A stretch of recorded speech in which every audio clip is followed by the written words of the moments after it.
sais pas si je vais pouvoir allumer l'ordinateur ici.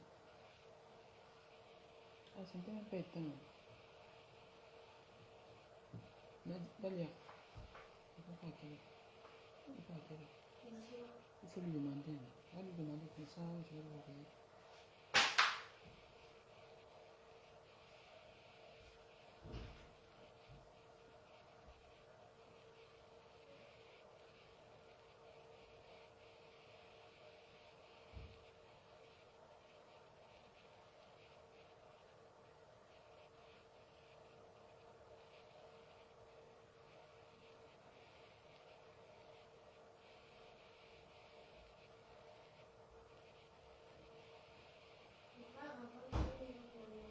Ok. On va se rappeler alors pour. On se rappellera donc le réveil.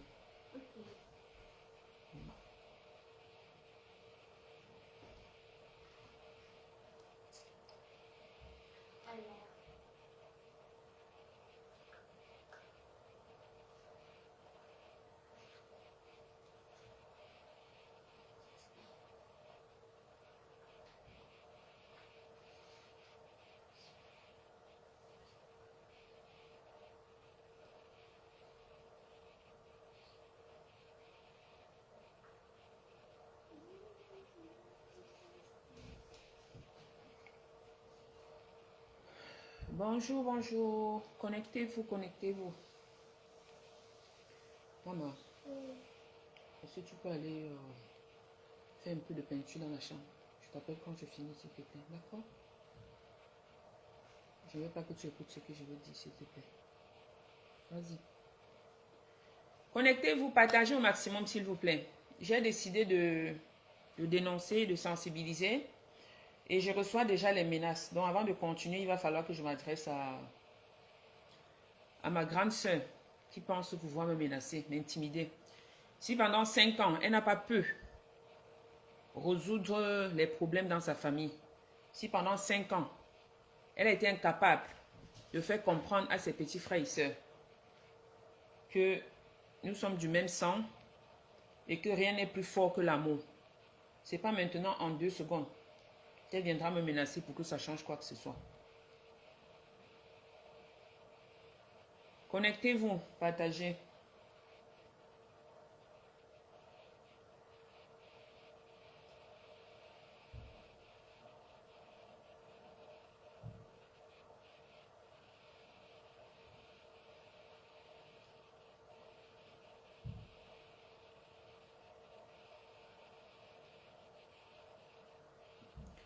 Bien, je vais commencer. Normalement, ce soir, lorsque je faisais le direct, c'était pour rendre compte, vous dire un peu comment ça s'est passé pour moi, pour ma fille et moi, au tribunal des mineurs, chez le juge des enfants. Mais avant cela, il va falloir que je revienne sur ce point-là, ces menaces-là. Donc, j'attends un tout petit peu. On va attendre environ 5 minutes. Hein. Le but pour moi n'est pas d'avoir plusieurs personnes en ligne, mais je sais que ça restera, le direct restera sur la page et les gens pourront l'écouter plus tard.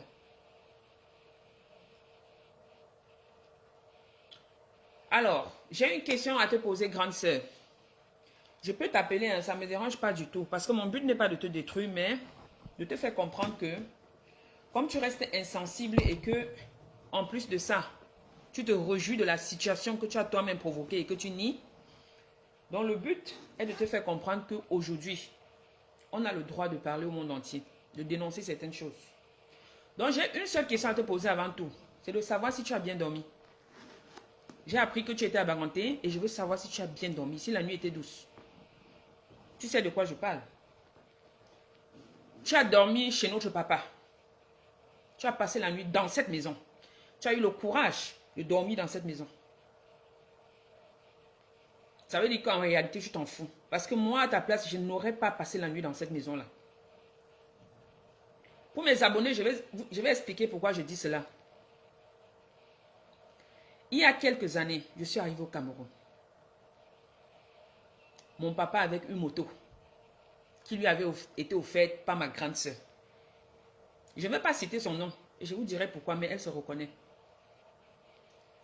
Mon papa a décidé de faire un tour à Baganté avec mon fils et moi pour nous faire découvrir la ville, notamment la chefferie. J'ai eu le malheur de publier une minute de ce moment de bonheur avec mon papa sur Internet. J'ai encore la vidéo, donc je vais republier la vidéo après ce direct, vous allez voir. Quelques minutes plus tard, ma grande sœur lui a envoyé un message. Cette dénonciation, je le fais avec les preuves. Donc, je vais vous lire le message que ma grande sœur, même père, même mère, a envoyé à mon père. Parce que mon père m'a porté sur une moto qui a été achetée par elle. Il est temps que ça cesse. Certains me diront que le linge sale se lave en famille. Ça fait 5 ans que j'attends que ce linge sale soit lavé. Donc, maintenant, c'est étape par étape. Je vais tout dénoncer. Et je ne veux du mal à personne. Mais je veux au moins que mes abonnés sachent pourquoi est-ce que depuis 5 ans, je les trompe. Je prends des kilos et je n'arrête pas de leur dire ça va aller, créer des raisons.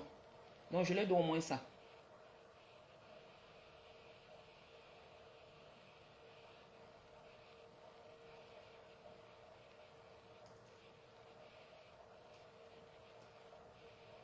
Donc, je vais donc vous lire le message qui a été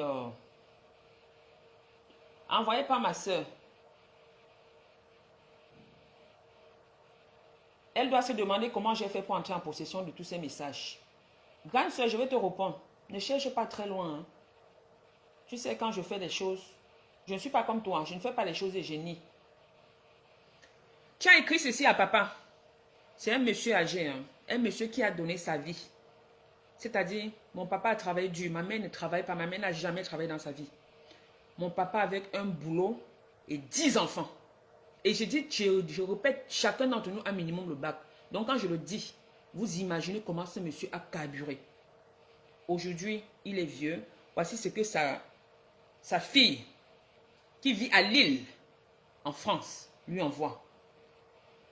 Pourquoi tu portes les grosses fesses de Kilo Fighter là sur la moto de 450 000? Dès aujourd'hui, tu as perdu ton autorité parentale. Et je ferai qu'elle perde ses enfants ici en France. Tu ne me connais pas bien, la Lilloise. Je relis. Pourquoi tu portes les grosses fesses? Pour ceux qui me connaissent, hein, vous savez que j'ai les grosses fesses, je ne nie pas. De Kilo Fighter sur la moto de 450 000. Dès aujourd'hui, tu as perdu ton autorité parentale. Donc, elle renie son papa parce que son papa m'a porté sur une moto qu'elle a achetée. Et je ferai qu'elle perde également en retour ses propres enfants ici en France. Tu ne me connais pas bien, la Lilloise. Ok. Donc, voilà le message qu'une fille de plus de la quarantaine envoie à son papa. Alors, pourquoi est-ce que je lui demande si elle a bien dormi? Je vous explique. Là, je vais brûler les étapes. Je suis obligée parce qu'elle me menace. Et ce qu'elle ignore, c'est que je suis court-circuitée. C'est-à-dire, je n'ai plus de sentiments vis-à-vis d'elle par rapport à ce qu'elle a fait durant ces 5 années. Avant, là, elle, je l'aimais. Même maintenant, je l'aime juste par respect pour l'Éternel qui nous a envoyés dans le même ventre. Mais, sans plus. Je ne peux pas dire que je la déteste. Non, je ne te déteste pas. Hein. Sois-en sûr. Mais il est temps, puisque tu ne veux pas admettre tout le mal que tu as fait à ta famille, à tes petites soeurs que nous sommes. Il est temps que même tes amis qui sont à l'île là, qu'on sache qui tu es réellement. Et je veux vraiment procéder pas à pas comme ça et leur demander qui tu es.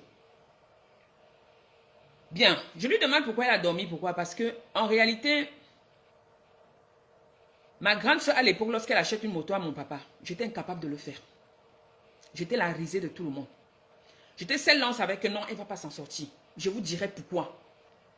Mais, ce qu'ils ignorent, c'est que ces gens qui pensent souvent que parce qu'ils ont atteint le niveau 3. Celui qui est au niveau 1 ne pourra pas passer. Vous n'êtes pas Dieu. Vous n'êtes pas Dieu. Faites attention. Ce n'est pas parce que tu es au niveau 10 et quelqu'un au niveau 1 que tu vas mépriser cette personne parce que tu ne connais pas le plan de Dieu sur la personne. Tu ne connais pas son plan. Et le comble, c'est que dans certains de ces messages que je vous ferai écouter, elle n'a pas de remords, elle ne se gêne pas à citer le nom de Dieu. Je lui demande si elle a bien dormi parce que, entre-temps, l'Éternel m'a béni via Kilo Fighter. Parce que toute la gloire surtout lui revienne. Hein. Parce que moi, je n'ai même pas, je ne sais pas pourquoi lui, il est passé par moi pour faire ce qu'il a fait. Je suis allé sortir mon papa des tout dit.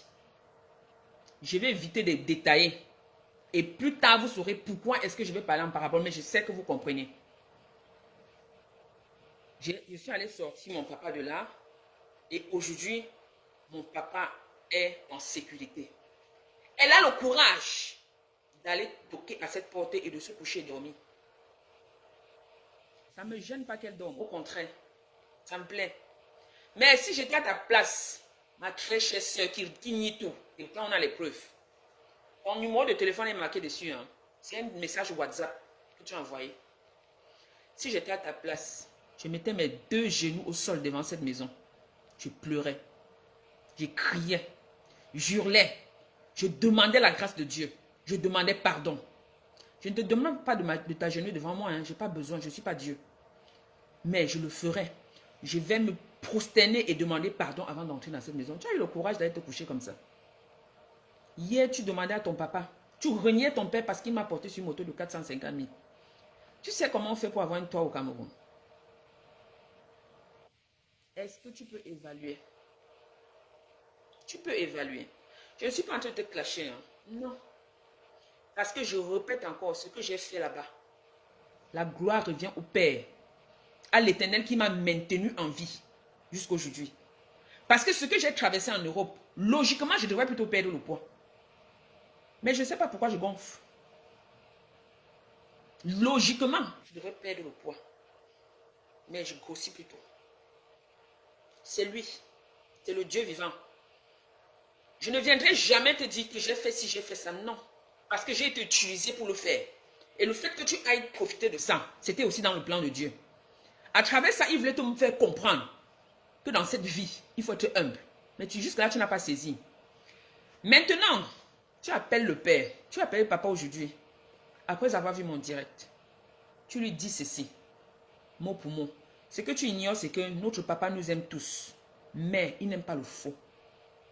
Donc même si c'est moi qui fais le faux, il n'hésitera pas à le dire. Et c'est ce qui te manque. Pas seulement à toi, à vous mes frères et sœurs, c'est ce qui vous manque. Parce que lorsqu'on porte les accusations sur quelqu'un, prenez la peine de demander à cette personne déjà si c'est vrai avant de la condamner. Vous avez vu les conséquences. Le fait qu'on vient vous dire, tel a dit ça, et que, allez hop, vous prenez des décisions sans savoir si c'est même vrai. Tu appelles le papa un vieillard, tu ne connais même pas l'âge de ton père. Tu ne connais pas les mots qu'il traverse. Tu as le courage d'appeler ton père, tu hurles, tu cries dans ses oreilles. C'est lui qui te dit, baisse d'un ton si tu veux que je t'entende. Mon oreille là, ce n'est plus ça. Tu lui dis ceci. Dis à ta fille qui vend ses atouts là. Et c'est ce que tu dis à tout le monde. Que si tu n'as pas pu réaliser depuis des années au Cameroun, et que moi je l'ai fait, c'est parce que ici en Bain, je vends mes atouts. Ce que tu ignores, ma chère soeur, c'est que dans ce business Kilo Fighter, papa était présent. Alain était présent. Tu dois comprendre de quoi je parle. Donc à chaque fois que tu as raconté des conneries là, il connaissait le revenu. Il connaissait. Et même si c'était le cas, supposons même que je vendais mes atouts. C'est toi, ma soeur, qui ira dit, qui allait raconter sur tous les toits. Pour te justifier parce que tu passes ta vie à donner les sous aux hommes en Europe. Pour avoir des moments que tu connais. C'est toi qui payes les hommes pour ça. J'ai les preuves. Hein. Pour te justifier de ça, tu t'en vas dire au Cameroun, à qui veut t'entendre, que si ta soeur a fait ça et que toi tu n'as pas pu, c'est parce que ta soeur vend les atouts. J'ai les atouts plus que toi. Hein. Toi-même tu as les atouts, mais va les vendre. Va les vendre. Que de donner gratuitement, que de payer pour qu'on te le fasse. Vas-y. Chère soeur, écoute-moi très bien. si je vends mes atouts, c'est mieux que doter la vie à quelqu'un. Tu me comprends très bien. Ce n'est pas parce que je garde le silence et que je te laisse faire depuis 5 ans que tu croiras que j'ai peur. Et quand je parle, je dis bien que je parle avec la crainte de Dieu. Tu sais de quoi je parle. Je préfère 1000 fois vendre mes atouts. C'est un péché, ce que tu dis là. Hein. Vendre les atouts, c'est un péché. Je n'encourage pas ça. En passant mes abonnés, je n'encourage pas ça. Vous avez été sur Internet avec moi. Quand vous regardez mes yeux, là, j'ai mal aux yeux parce que j'ai toujours été sur Internet depuis longtemps. Et avant même d'être sur Internet, j'ai été sur l'outil informatique pendant longtemps. J'ai travaillé sur les ordinateurs, donc j'ai mal aux yeux. Parce que je passe parfois trop de moments sur l'écran. Pas les réseaux sociaux, l'écran. J'ai des trucs que je développe aussi. Ma soeur, tu as le temps en Europe. Tu n'as rien à faire de ton temps. Mais moi, j'ai eu à mettre sur pied des sites internet et ça prend énormément de temps. Tu ne sais pas comment on le fait. Ça, c'est un exemple parmi tant d'autres. Bref, je ne veux pas m'éparpiller. Mes abonnés auront le temps de comprendre. Je préfère rester vraiment sur ce qui s'est passé aujourd'hui. Appelle papa, menace-le. Dis-lui de dire. Dis à ta fille qui vend ses atouts là que dès que je suis de retour en France, je lui porte plainte. Parce qu'elle m'a publié sur internet. Tu es quoi? Tu es assistante sociale. Hein? Tu es assistante sociale en France. Et tu te réjouis d'ailleurs de l'être. Parce que ça ne fait pas longtemps que tu es assistante sociale et tu l'as fait. Tu as fait cette formation pour nuire à tes soeurs. Tu ne l'as pas fait parce que tu voulais exercer dedans. Non. La preuve en est que depuis que tu es en France, tu n'as rien fait. Mais tu as choisi, tu as ciblé ça parce que tu avais ton business plan. C'est ça, n'est-ce pas? Tu avais ton business plan. Mais ce que tu ignores, c'est que là-haut, il y a un être qui nous observe. Hein. Tu as beau nier. Nie ce que tu veux. Hein. C'est dans ton droit. Quand je venais vers toi, quand j'essayais de venir vers vous, c'est justement le temps. C'était pour que les uns et les autres reconnaissent leurs fautes et qu'on arrange les problèmes. Étant donné que tu continues de nier, tu préfères être bien vu aux yeux des hommes et mal vu devant Dieu. Ma soeur, fais le contraire. Fais le contraire. Cherche plutôt la face de Dieu. Cherche la face de Dieu. J'ai des vidéos ici dans lesquelles tu pleures. Laisse. On va les parcourir ensemble. T'inquiète. Tu es étonné de ce qui t'arrive. Et pourtant, tu sais, tu as la réponse. Tu as la réponse. Ma chérie, pour couper court, j'ai bossé dur. Je dis bien dur. J'ai mon cursus, j'ai mon parcours comme ça. Ici, en France, rien ne se perd. Contrairement à toi.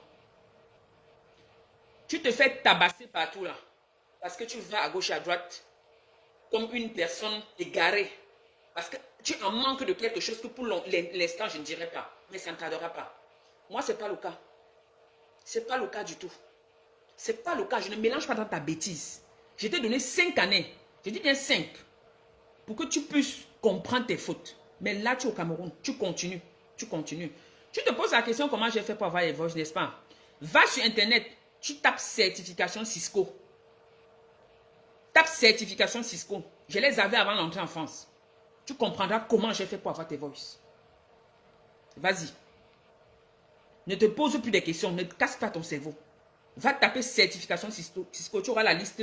Prends le temps de lire au moins le descriptif de chaque certification. Tu comprendras comment est-ce que j'ai fait pour entrer en possession de tout ce que j'ai aujourd'hui. Autre chose. Tu dis que tu viendras en France porter plainte parce que je t'ai affiché.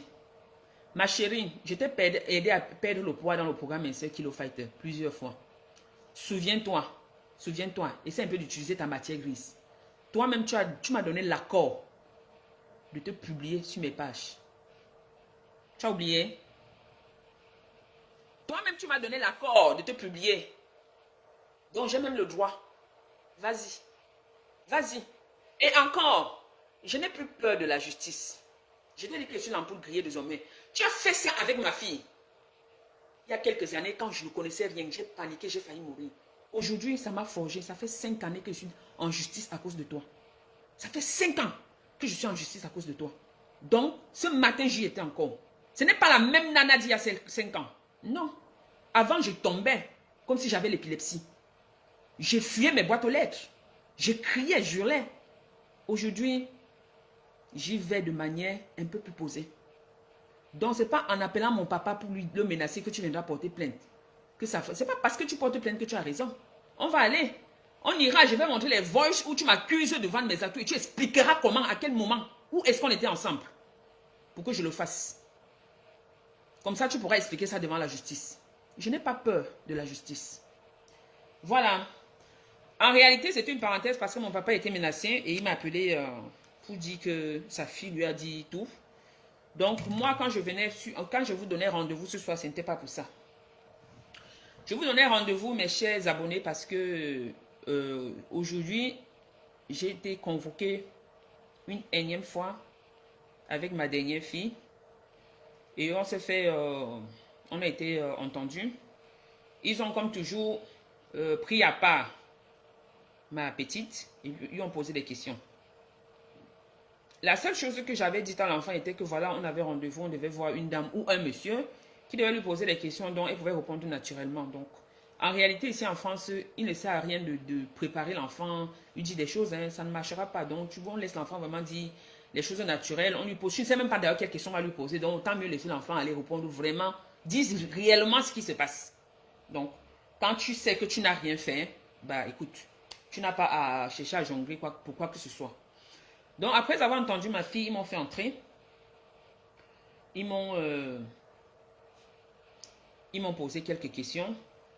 Ils m'ont tout d'abord fait remarquer que j'étais absente pour quelques rendez-vous parce qu'il y avait eu un service d'investigation qui menait des enquêtes par rapport à tout ce qui avait été dit. Qu'est-ce qui avait été déjà dit auparavant? J'ai vu une personne qui m'a posé une question, pourquoi tu es convoqué? Il faut que je vous explique un peu. Vous n'allez pas bien comprendre parce que je n'ai pas commencé par le début, mais j'essaierai de faire que vous puissiez comprendre pourquoi je suis convoqué, pourquoi il y a ce truc d'investigation depuis bientôt une année, depuis plus d'un an, depuis que je suis sur Bordeaux, concernant ma dernière. Simplement parce qu'à la base, ma fille, l'aînée, a été dit des choses qui, après enquête, ont été rejetées. Donc, on a constaté qu'elle mentait. Et ensuite, elle a, avec le biais de ma famille, utilisé mon petit garçon pour qu'il redise presque les mêmes choses. Et sous réserve des enquêtes, mon fils a été envoyé chez son papa. Maintenant, la justice estime que c'est quand même bizarre. Si l'aîné a parlé, le deuxième a parlé, peut-être que la troisième est en danger.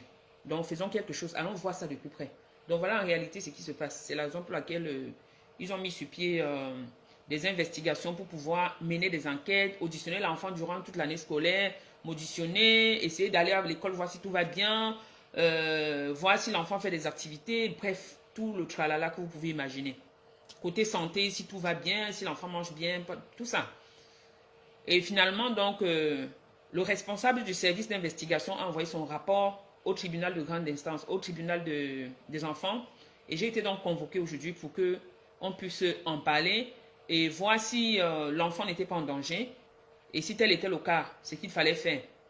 Donc, au sortir de tout ceci, bon, avant de vous donner la conclusion, donc, puisque je suis partie pour vous dire réellement tout, ils m'ont demandé pourquoi est-ce que l'enfant ne faisait pas ses activités, des activités. Donc, c'est simple, hein, je suis arrivée nouvellement à Bordeaux. J'étais à l'hôtel avec mes deux enfants auparavant dans une ville proche de Bordeaux. Et là-bas, ils étaient inscrits aux activités. Mais quand je reviens à Bordeaux, lorsque j'ai le logement à Bordeaux, il n'y a plus de place. Donc, ma fille voulait faire du foot, mais il n'y a pas de place. Et elle ne voulait pas aller au centre de loisirs dans la mesure où son grand frère n'était plus là. Son grand frère n'était plus avec nous. Et elle se sentait... bref, elle avait peur. Elle disait que son grand frère au centre la protégeait beaucoup. Donc, maintenant qu'il n'est pas là, ce sera compliqué pour elle. Elle ne veut pas. Donc, il a fallu que je prenne du temps pour pouvoir la rassurer. Donc, pendant que je rassure l'enfant, d'un côté, ce service-là se plaint du fait que l'enfant ne fait pas d'activité.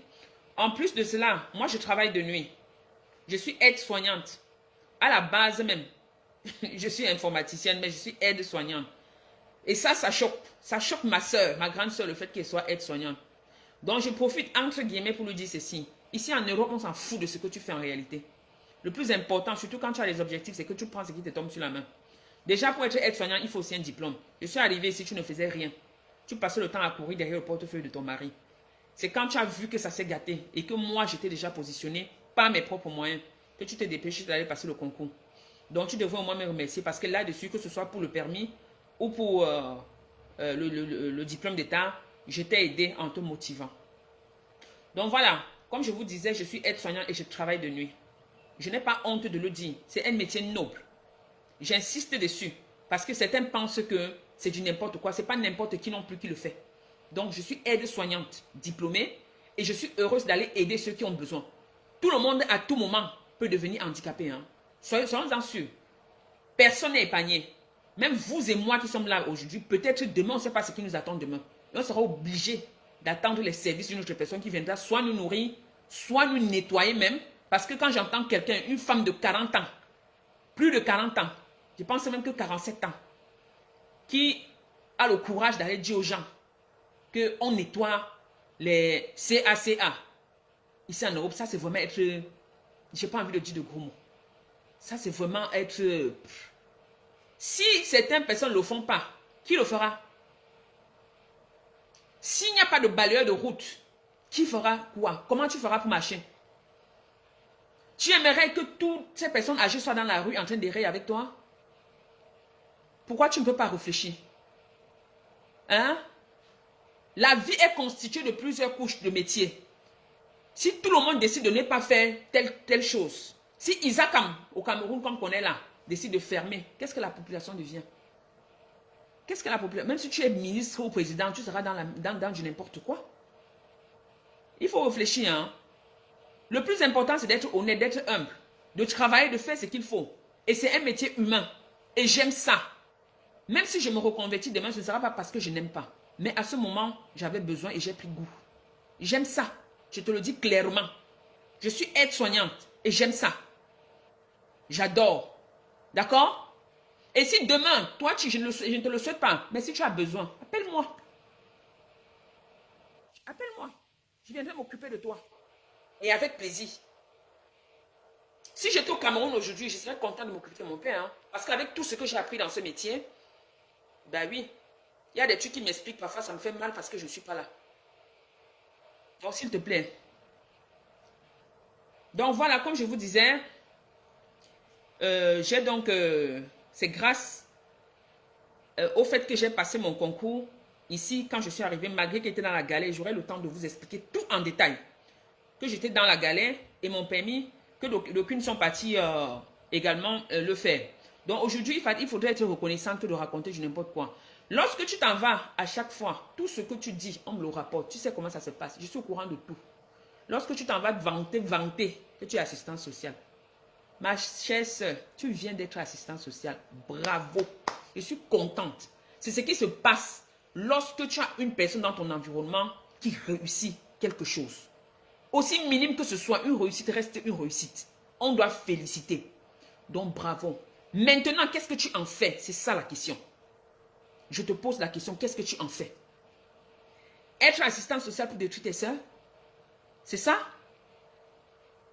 Être assistante pour détruire, assistant social pour détruire tes soeurs? Mais non, j'en veux pas. Où est ta petite soeur? Moi, ça va, oui. Je n'étais pas chez toi, je n'étais pas chez vous. Mais où est ta petite soeur qui vient d'avoir un bébé? Vous l'avez foutu dehors. Vous avez appelé la police. Carrément et envoyé à une petite fille. La police a débarqué avec des chiens. Comme si c'était un criminel. Où est ta petite soeur? Tu as au Cameroun de t'exhiber. Où est ta petite soeur? Avec le bébé de 3 ans. De 3 mois. Ya. De toutes les façons, continue d'appeler le papa.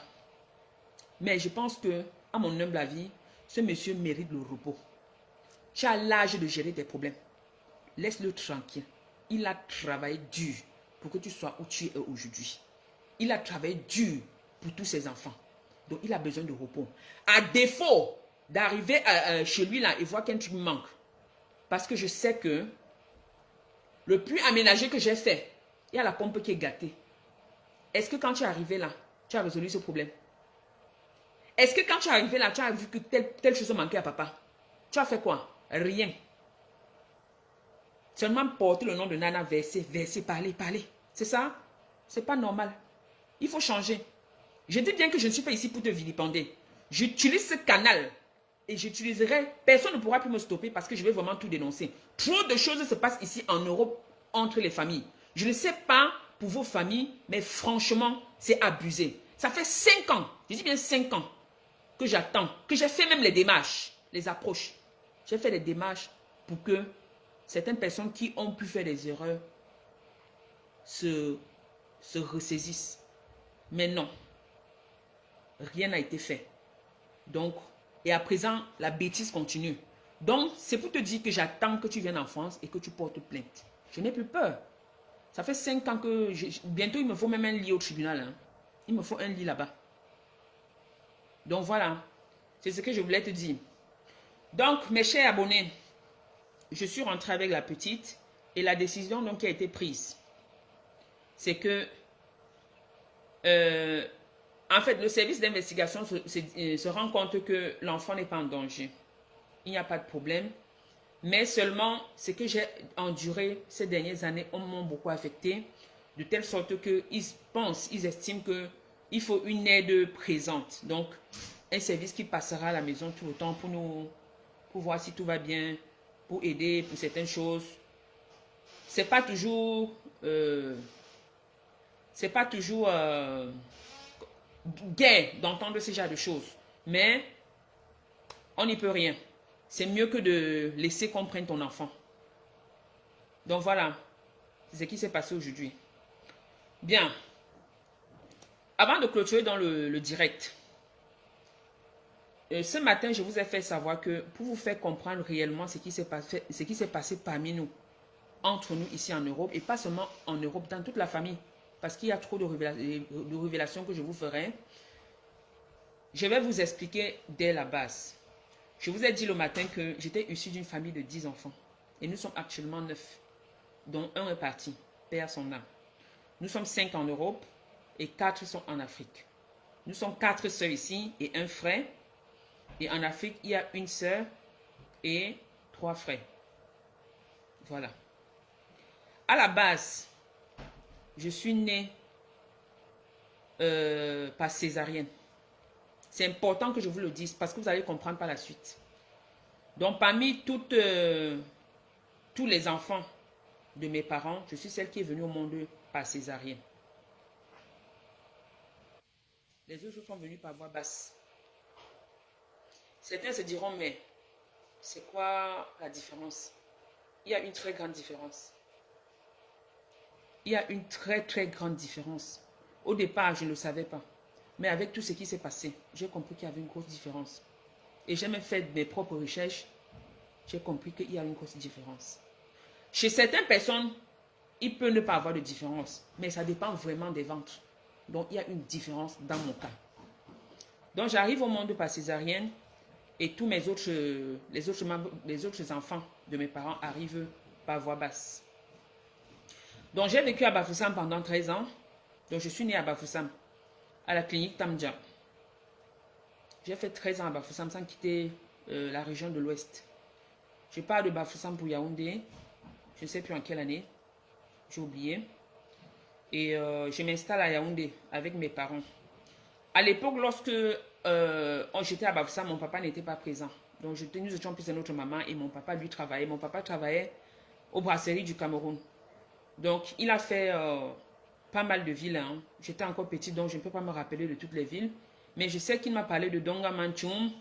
Il m'a parlé de Kiakambe, si vous connaissez. Il m'a parlé de plusieurs trucs, je ne me souviens plus. J'étais petite. Il m'a parlé de pas mal de villes. Mon papa a toujours été loin, mais il était présent dans la mesure où il envoyait toujours à manger. On ne manquait de rien. On ne manquait absolument. Au contraire, on était au quartier Banengo. Si pour ceux qui connaissent le quartier Banengo village, on était là-bas et on était considérés même comme les plus aisés de ce village-là. Parce qu'on avait tout. C'était difficile déjà de voir une maison qui avait une télévision. Et je me souviens que la plupart des personnes venaient regarder la télévision chez nous. Donc, ma mère gardait les enfants. Et De temps en temps, on avait tellement de trucs que mon papa envoyait ou apportait qu'on en vendait, on vendait et on distribuait aussi. Donc, lorsqu'on a affecté mon papa à Yaoundé, il a fait 1 an là-bas, dans une chambrette. Et après, il a estimé qu'il fallait qu'il fasse monter sa famille à Yaoundé. Nous avons donc une maison, jusqu'à présent, une maison familiale à Bafoussam. Avant de partir à Yaoundé, ma soeur dont je vous parle vivait avec un oncle qui a voulu l'amener à Kousseri à Maroua. Donc, cet oncle-là, c'est un oncle qui a été élevé par ma mère. Donc, il est ce qu'il est aujourd'hui grâce à mon père. Parce que j'ai sauté une étape avant ma naissance, avant d'arriver à Bafoussam. Mon père avait construit une petite cabane, une petite maison en terre dès son jeune âge à Baranté. Donc, c'est cette maison qui était vraiment son premier bien. Ensuite, donc, il est descendu à Banjoun. Le nom de l'hôpital ne revient plus. Je n'étais pas encore né. Il est allé à Banjoun et avant d'atterrir à Bafoussam, comme je vous l'ai dit. Donc, lorsqu'on l'affecte donc à Yaoundé, nous allons à Yaoundé. Ma grande sœur, dont je vous parle, on va l'appeler la Lilloise. Elle est fière d'être Lilloise. On va l'appeler ainsi. Elle vivait avec un de mes oncles qui avait été pris en charge par mon papa tout jeune. Donc, lorsqu'il a épousé ma mère, il a pris cet oncle-là. Et mon autre grande sœur, qui est en Allemagne, je trouverai un nom pour elle. Comme ça, on pourra se comprendre dans la suite de mes explications. On va l'appeler Pépé, c'est mieux. On va l'appeler Pépé. Oui, j'ai trouvé. Elles savent pourquoi je donne ce nom. On va l'appeler Pépé. Donc, celle de l'Allemagne, on l'appelle Pépé. Et celle de la France, de Lille, on l'appelle la Lilloise. Donc, Pépé, ma soeur Pépé, vivait avec une tante qui avait été aussi prise en charge. Ce sont les petits frères de ma mère. Hein. Donc, le monsieur qui prend ma soeur, c'est le petit frère de ma mère. Et la dame qui prend mon autre soeur de Pépé, de l'Allemagne, c'est ma tante qui est la petite soeur du jour même père, même mère de ma mère. Donc, mon père, tout jeune, avec son maigre salaire, a fait ces deux personnes-là, ce qui sont aujourd'hui. Et ma mère n'avait pas que ces deux frères-là. Donc, les autres qu'il n'a pas aidés là, ne sont pas allés loin dans les études. Bref, je ne vais pas m'en prendre à eux. Même si, parfois, ils sont obligés d'être cités. Donc, on monte à Yaoundé pendant que mes deux soeurs ne sont pas là parce qu'une est à Kousseri avec mon oncle et une autre est déjà à Yaoundé à l'avance avec cette tante. Donc, nous, on vient s'installer à Yaoundé. Ma soeur qui avait ma tante, donc la Pépé de l'Allemagne, elle vit à Biémassi. On appelait cette rue-là quoi? Oh, j'ai oublié, ça me reviendra, cette rue. Et nous sommes des Kounou. Donc, plusieurs personnes sauront de quoi je parle. Nous sommes à Ekounou. Jusqu'à présent, mon papa a construit également à Ekounou. Nous avons une maison à Ekounou. Donc, on a vécu là-bas, on a grandi là-bas. Voilà. La vie n'a pas été facile. Hein? Même si elle paraissait facile. Il y a des choses qu'on te fait. À l'instant, tu ne vois pas. Ou alors, tu vois, mais tu ne comprends pas. Mais plus tard, ça sonne, ça résonne, ça résonne. J'arrive à Yaoundé quand je passe en classe de 6e. Je suis inscrite au lycée des Kounou, où finalement mon nom ne figurera pas et qu'on m'enverra plutôt au CES de Kouaban. Donc je vais à l'école à Kouaban. Ma grande sœur, la Lilloise, elle est à Kousseri toujours. Mon autre grande sœur est à Biémassi. Donc du coup, nous sommes 8 à la maison. À l'époque, mon père n'avait pas encore construit à Yaoundé. Oui, Megan, Lilloise et Pépé. À l'époque, mon père n'avait pas encore construit à Yaoundé. Donc on louait une maison de 2 chambres. Une chambre parentale et une autre chambre pour les 8 enfants. Oui. Il faut que tout le monde, il faut dire les vérités pour avancer. Mon papa s'est battu comme il pouvait et il a finalement pris un petit terrain juste pas loin de la maison pour y faire quelque chose afin de sortir sa famille de tout ça. Pendant ce temps, il se battait tout de même pour pouvoir aider les frères et sœurs de ma mère qui n'avaient pas pu aider auparavant. Je me souviens de cette histoire de camion que mon papa avait acheté pour donner à un de mes oncles. Et que finalement, on ne sait pas comment ça s'est fait. On a magouillé les choses et finalement, le camion a été vendu. Mon père était perdu dans tout ça. Je ne pouvais pas l'aider, j'étais toute petite. Pour ceux qui ont fait le CS de Kouaban, souvenez-vous, cette petite fille avait des grosses fesses là qui attachaient tout le temps le pull pour cacher là. Et qui vendait les caramels, les frites de plantain régulièrement dans les récréations. C'était bien moi. Oui. Je vendais ça, j'ai commencé à me débrouiller très tôt. Très très tôt. Même avant d'arriver à Yaoundé. À Bafoussam, je faisais dans le commerce en classe. Mon père a toujours été présent. J'insiste là-dessus. Mon père a toujours été présent. Il était absent parce qu'il travaillait. Et s'il ne travaillait pas, on n'allait pas vivre. S'il ne travaillait pas, on ne devait pas avoir les diplômes, on ne devait pas aller à l'école. Je ne comprends pas comment est-ce que on peut en vouloir à quelqu'un qui n'est pas présent parce qu'il va chercher le pain. On ne peut pas avoir l'argent du beurre et le beurre. Hein? On ne peut pas. Une maman ne peut pas encourager ses enfants à ne connaître que elle.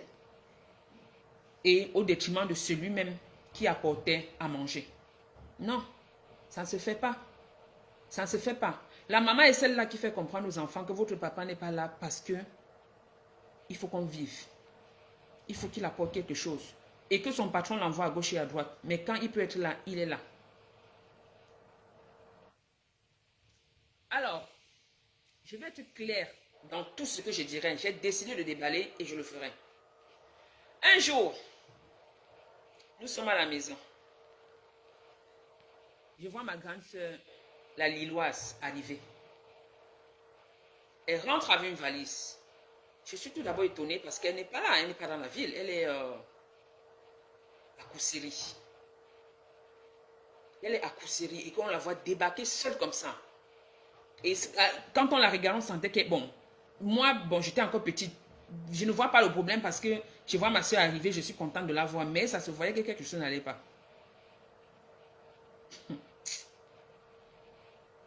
Ma soeur rentre dans la chambre. Vous connaissez les enfants curieux là que lorsqu'il y a un truc qui arrive, ils guettent. Moi, je viens voir ce qui ne va pas. Donc, la porte était fermée, mais pas vraiment, et que je guette. Je me rends compte que ma grande soeur de Lille, la Lilloise, soulève son ventre en pleurant et montre à mes parents en pleurs. Tout de suite, je ne percute pas. Je ne comprends pas. J'avais quel âge? Je ne comprends pas. Et pourtant, elle et moi, on n'avait pas un grand écart d'âge. Hein? Je vous rappelle que ma grande soeur est née en 76 et moi, je suis née en 79. Celle dont je parlais. Entre nous deux, il y a Pépé de l'Allemagne. Donc, il n'y a pas un grand écart entre nous, vraiment. Elle pleure, elle pleure, elle pleure. Le lendemain, je ne vois plus le ventre. Je ne vois plus le ventre. À la place du ventre, il y a quelque chose d'un peu froissé et noir qui n'est plus lisse comme ce que j'ai vu à la veille. Je me pose des questions. Je me dis, mais je rêvais ou c'est comment? Je reste tranquille parce que jusque-là, je ne comprends pas. Je me dis, ah bah tant mieux. Alors,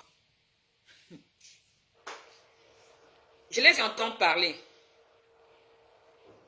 Ah oui, elle s'appelle comment? Elle t'a envoyé. Qui s'appelle comment? Pourquoi je donne son nom et qu'elle dise. C'est elle qui t'envoie ou c'est elle-même? Fille de l'Ouest là, c'est qui? La Lilloise, si c'est toi, écris toi-même ton nom. Écris ton nom, on va liker. Fille de l'Ouest, marque ton nom. Donc, comme je vous expliquais, lorsque j'entends mes parents communiquer sans faire attention à moi, et je me rends compte en fait que dans leur conversation, c'est que l'enfant a été expulsé. Ce n'est pas mon problème. Je ne sais même pas ce que ça signifie. Je te l'accorde, ma chérie. Je ne sais même pas ce que ça signifie. Mais, comme c'est une personne, je comprends aujourd'hui une personne méchante. Parce que je vous expliquerai pourquoi je dis que cette personne est méchante. c'est que ça ne faisait même pas 2 jours qu'elle était là et qu'elle frappait déjà sur moi sans raison. Et moi, pour me défendre, comme j'avais entendu ce mot, A-V-O-R-C-E, non, A-V-O-R-T-E-M-E-N-T. Comme j'avais entendu ce mot, je sors en criant, espèce de, pour me défendre. Luvi Choco Chanel, c'est très nécessaire et tu comprendras pourquoi. C'est nécessaire, ne t'inquiète pas. C'est normal, hein, c'est choquant parce que même moi-même, ça me choque. Ça ne m'honore pas. Pour te rassurer, ça ne m'honore pas. C'est la raison pour laquelle j'ai pris 5 ans pour sortir. Il faut que j'explique tout et tu comprendras pourquoi. Donc, je sors en criant comme ça et finalement, j'ai été bien bastonné. Hein. J'ai été bien pour cela et j'essaie de comprendre pourquoi. Mais finalement, je n'ai plus jamais osé parler de ça. Vous allez comprendre pourquoi j'évoque ça. Ce n'est pas pour la vilipender, mais c'est important de le savoir. Voilà. Et ce qui est certain, c'est que c'est tellement long que je ne dirai pas tout aujourd'hui. Donc, ce n'est pas épisode comme je vous l'ai dit. Pépé aussi, de son côté, décide de quitter ma tante. Je ne connais pour quelle raison. Ses parents sont désormais à Yaoundé. Elle veut rester chez Yaoundé. Elle vient donc à la maison. Donc, ce qui fait que nous sommes 10 enfants dans une chambre et les parents de l'autre côté. Pépé et Lilloise sont soudés, hein. Vraiment soudés. Le genre que moi, pour pouvoir trouver ma place, il faut que je fasse des choses. Je rende service, mais jusque-là, ça n'allait pas. J'avais pris ça pour le compte que, même si les cas étaient d'1 an et demi, j'étais la plus petite et qu'elle ne voulait pas m'initier dans leurs choses. Donc, je me suis résolue à ça. Mais seulement, malgré mes efforts, ça n'allait pas. Ça n'allait du tout pas. J'ai demandé à mon papa qui, heureusement, venait d'être encore une nouvelle fois affecté à Konolinga, de m'amener avec lui. Tellement j'étais mal. J'étais mal. Je ne vais pas rentrer dans les détails de l'heure. Elle s'entendait super bien. Je n'ai rien contre ça. Mais finalement, on se rend compte que c'était du faux. Je suis donc allé à Konolinga rejoindre mon père. Mon papa est d'abord allé, hein, il est allé tâter le terrain. Genre, il a pris, comme d'habitude, sa chambre. Et puis, il a commencé son boulot. Et ensuite, je suis arrivé sur Konolinga. J'arrive à Konolinga. Je suis arrivé en classe de seconde à Konolinga. Quand j'arrive en première, je demande à mon père de faire venir Pépé et la Lilloise. Parce que, en réalité, elles ont du mal à passer le bac. Donc, je me dis, peut-être ici, elles vont s'en sortir parce que ça n'arrêtait pas de louper. On les fait venir à Konolinga. Donc, c'est comme ça qu'on se retrouve là-bas. Et de fil en aiguille, il y a aussi mes 2 petits frères qui sont arrivés. Donc, ils n'ont rien. Pour l'instant, on les met de côté. Mes 2 petits frères directs sont également arrivés. Donc, ce qui fait que nous étions 5. L'année où j'ai conçu ma fille, l'année où j'ai conçu ma grande fille, là, c'était donc en terminale. Pépé et Lilloise ratent le bac et moi, je les retrouve en terminale. Et cette année-là, je conçois ma fille.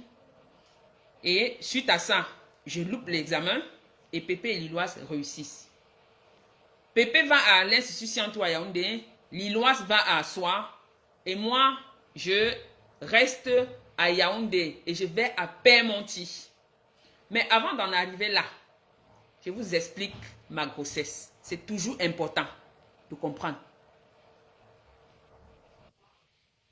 Ce qui s'est passé, c'est passé. Je ne vais pas entrer dans les détails. Mais toujours est-il que c'était... Je préfère taire le mot. Facebook va bloquer. On a été coupé. Hein. J'ai été appelé. Donc, je vais continuer. Un instant.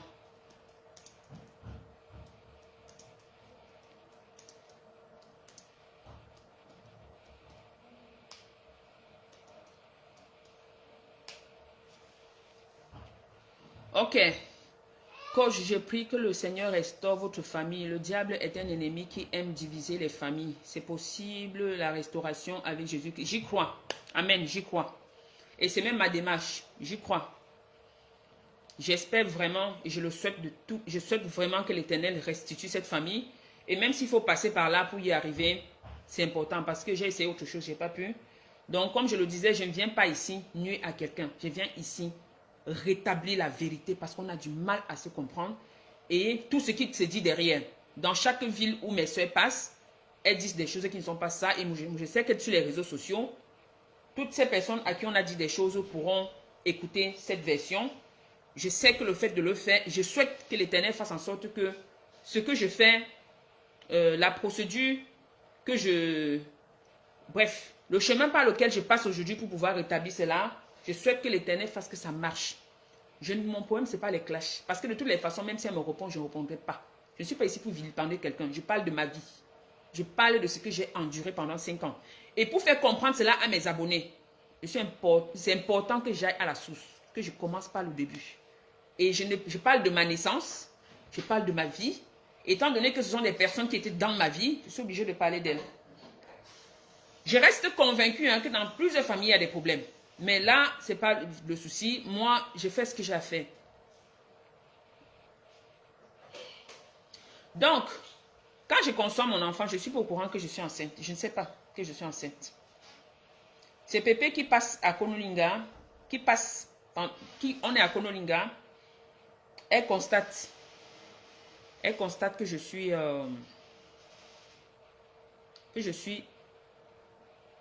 elle passe, oui, justement, elle passe parce que elles ont eu le bac et moi je suis restée. Je suis restée plutôt à Konolinga. Donc elle est le passage à Konolinga.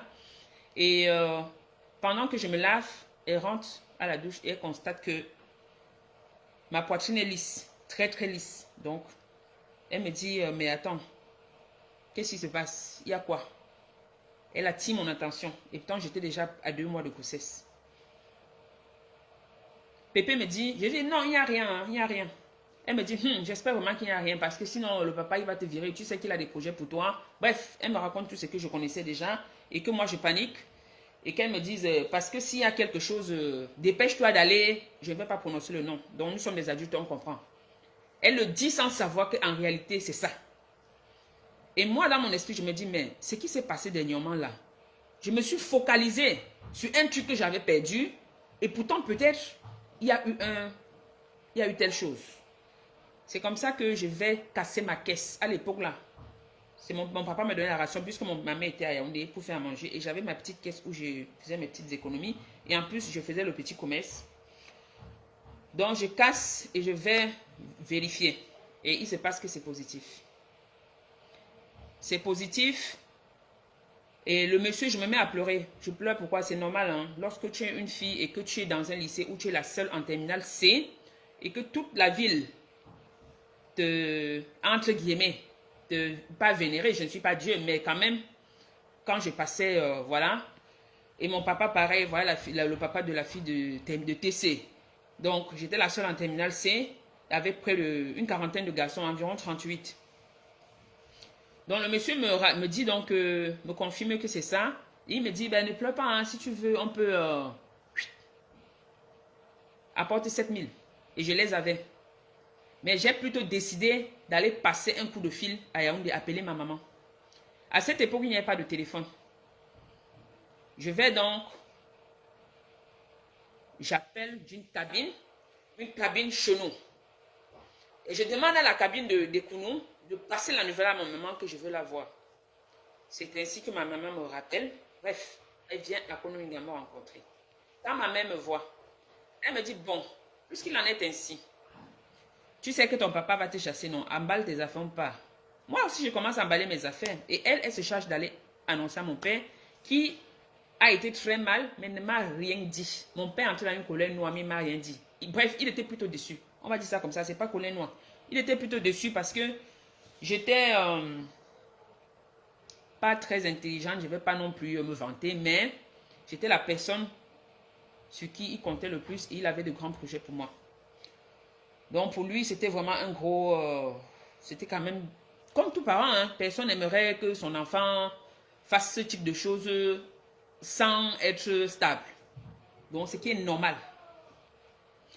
Donc, mon papa ne dit rien. Après, ma mère revient me dire de défaire mes affaires. Je défais. Et je continue, je passe toute l'année scolaire donc avec mon père, qui d'ailleurs prenait soin de moi financièrement dans les soins médicaux. J'allais à Yaoundé tout le temps pour mes visites. Tout ça, c'est mon papa qui le faisait. Entre guillemets même, mon papa allait jusqu'à utiliser sa prise en charge de travail pour moi. À cette époque-là, j'étais déjà majeur. Oui, j'ai passé le bac étant déjà majeur. Mais mon papa n'a pas hésité à utiliser. Je ne vais pas trop détailler parce que le but n'est pas non plus de faire comprendre à ce service-là qu'il y a eu des trucs qui ont été magouillés. Mais il y a eu une prise en charge en plus de ce que mon papa donnait. Donc, logiquement, les soins se sont plutôt bien passés. Le géniteur, on n'en parle pas. On en parlera plus tard. Le moment dont d'accoucher arrive, c'est là où tout brûle vraiment, tout se gâte. Le moment d'accoucher arrive, je monte à Yaoundé près de ma mère. Je vais à l'hôpital Biémassi. Un soir comme ça, pour un rien, j'ai dit à ma mère, allons à l'hôpital. Je n'avais pas de contraction. D'ailleurs, je ne savais même pas ce qu'on appelle contraction. Je n'étais même pas préparée. Je ne connaissais rien. Je lui dis, allons à l'hôpital. Elle me dit pourquoi. Je dis non, allons. Elle dit ok, on y va donc. Parce que ça faisait quand même plus de 9 mois que j'attendais. On arrive à l'hôpital, pas de contraction, on lui dit de rentrer. Je lui dis, je ne rentre pas, je vais rester. Je ne sais pas si c'est parce que je voyais les autres femmes crier, dire des phrases qui faisaient un peu rigoler. Je ne sais pas si c'est ça qui me captivait, je ne me souviens plus. Mais j'ai décidé de rester. Et comme la nuit tombait, elle a pris un lit. Donc il y a eu un lit dans une pièce où il y avait près de 8 lits ou plus, je ne sais plus. Et je me suis installée dessus. La nuit, donc, j'ai commencé à ressentir les petits pincements. Avant ces pincements-là, ma mère m'a demandé, tu m'avais dit que le grand frère du papa de l'enfant est à la Montée-Jouvence, puisque l'hôpital est à côté de la Montée-Jouvence. Pour ceux qui connaissent l'hôpital de Biémassi, indique-moi, je vais aller l'appeler pour qu'il vienne, assister à l'accouchement. Donc elle est partie et malheureusement ils étaient en vacances, il n'y avait personne, puisque c'était au mois de juin. Donc quand maman revient, la nuit, elle est assise, il y a des petits pincements et je lui demande ce que c'est.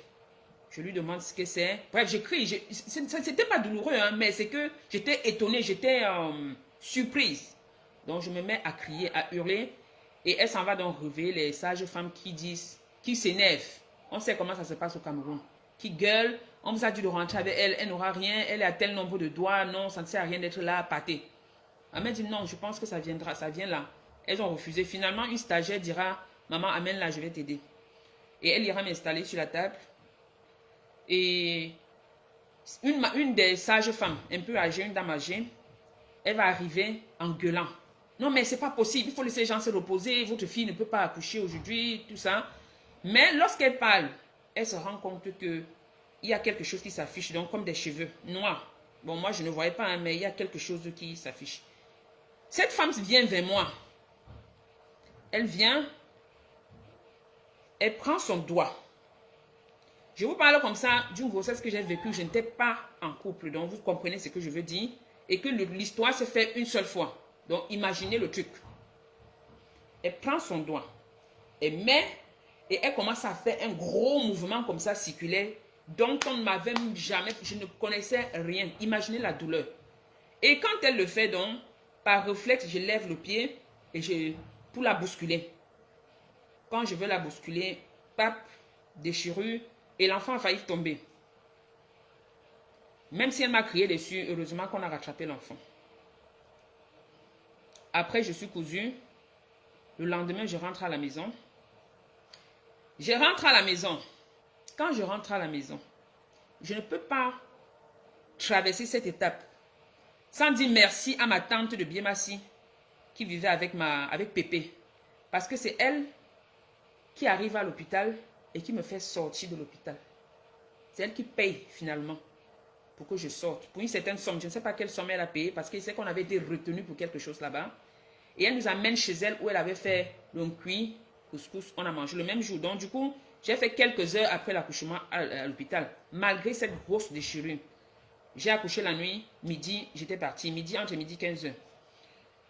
Après, elle me donne un vêtement. Ce vêtement m'a marqué toute ma vie. Pourquoi? Parce que c'était mon seul vêtement de maternité. C'était mon seul vêtement. J'avais 2 grandes soeurs à la maison. J'avais ma mère. C'était mon seul vêtement de maternité. Et avant le vêtement, pendant que j'étais enceinte, j'ai composé mon baccalauréat que j'ai raté le 4 juin. J'ai démarré le 4 juin et j'ai accouché le 11 juin. Donc juste après le baccalauréat. Je me souviens d'une amie, je ne vais pas citer son nom. Je me souviens bien de son nom parce que ça m'avait marqué également, c'est resté dans la tête, qui m'a agressé en public pour le cabas. Le cabas, qu'est-ce qui s'est passé avec le cabas? C'est que je n'avais pas de vêtements de grossesse au point où je suis allée prêter un cabas. J'ai prêté un cabas et j'ai promis 500 francs à cette fille que je n'avais pas donné. Donc, elle en a eu marre. Elle a attendu pendant le bac pour venir m'agresser pour ces 500. C'est pour vous faire comprendre un peu ce qui s'est passé, ce qui se trafiquait. Pourtant, mon papa donnait des sous. Donc, on rentre à la maison. On arrive à la maison 2 semaines après. Pendant les 2 semaines qui suivent l'accouchement, j'ai mal. J'ai mal. J'ai dit à ma mère, j'ai mal. Ça ne va pas. Elle fait toutes les solutions qu'on connaît, le permanganate, le machin, là, tu t'assois dessus et tout, c'était tout. Mais finalement, je n'arrivais plus à marcher, je sentais une lourdeur, ça n'allait pas, je pleurais. Et au bout de 2 semaines, elle m'amènera dans une clinique à côté. Elle m'amènera dans une clinique à côté, où on constatera que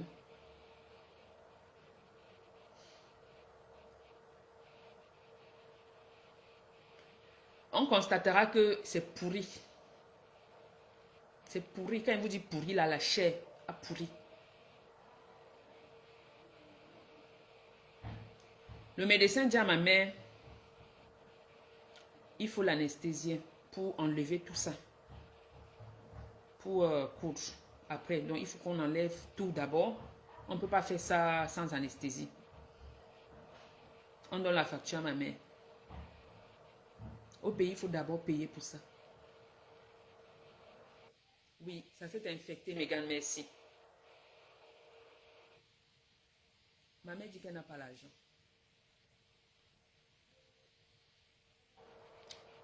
Sur le coup, moi, je ne suis pas dans ses poches, j'y crois. Elle n'a pas l'argent. Et je ne sais même pas d'ailleurs ce qui va se passer. On me le fait sans anesthésie. C'est-à-dire, on racle. On coupe. Quand on racle, ça veut dire que la chair, une chair qui s'en va d'abord. Et maintenant, il faut coudre. Il faut faire des points. Sans anesthésie. Je pense que j'ai réveillé les morts. Oh mon Dieu, je n'aurais pas pu prononcer ce nom. J'ai réveillé ceux qui étaient partis ce jour-là. J'ai pleuré les larmes de mon corps. J'ai pleuré. J'ai pleuré. Ensuite, nous sommes rentrés à la maison. Nous sommes rentrés à la maison. Et par la grâce de Dieu, ça a cicatrisé. C'est un moment très douloureux quand j'y pense. C'est très douloureux au vu de tout ce qui se passe aujourd'hui. Donc, je vais arrêter le direct pour aujourd'hui. Je vais arrêter le direct. Je ne veux pas rester très longtemps à raconter parce que ce sera très long. Et... Pardon. C'est mieux qu'on se dise à demain pour la suite. Je vous remercie. Merci à tous ceux qui étaient là et à demain.